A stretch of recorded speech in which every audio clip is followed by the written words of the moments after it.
Hello, so today another Land Rover video because I thought this was quite interesting. So this is how the Land Rover came.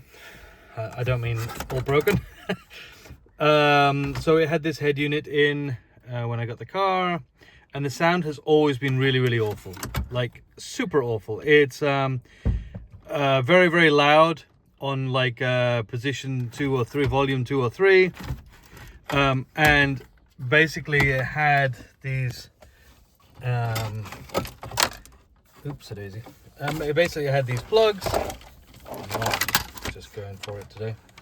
So it had these plugs, which is an adapter. Ignore this part of the wiring because that's what I'm going to come to. So it had these adapters, and so basically what's happening is the speaker out from the stereo is going to the amp. So as you know, that with a Discovery 2, there's an amp underneath the seat somewhere.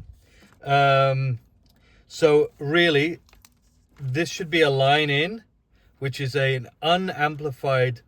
It's an unamplified audio signal that should go to an amp. It's a much lower signal than what would normally go to a speaker. So, reading a few forums online, I did check the manual of this stereo. I mean, it's a basic, crappy Pioneer, less than €100, I suppose. And quite old now, I would imagine. But it does have line out. So this side is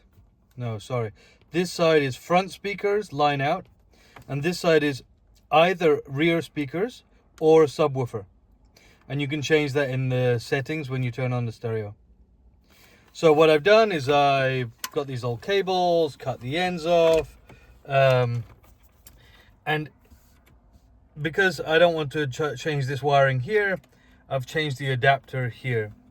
So I have taken the positive and the negative. I went into the manual for the stereo to find out which colors were which.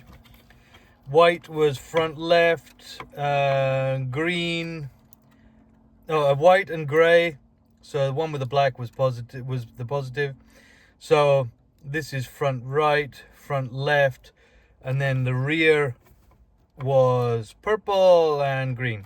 This is the manual for the stereo that was added to the car.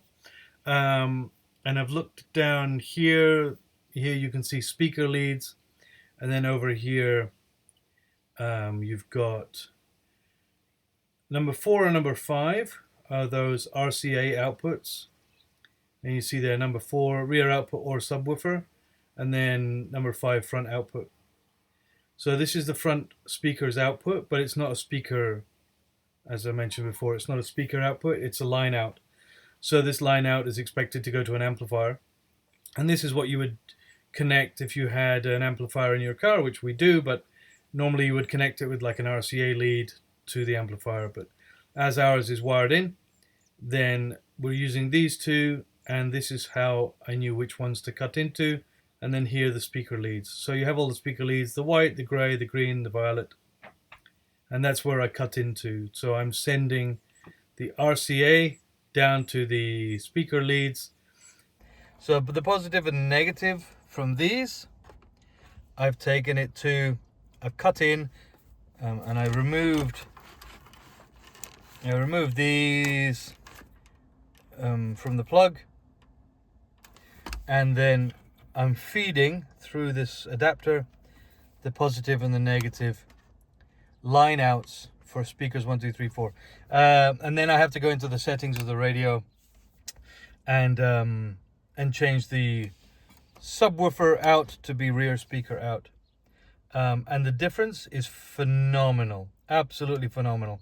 It's like it sounds like the stereo is supposed to be. So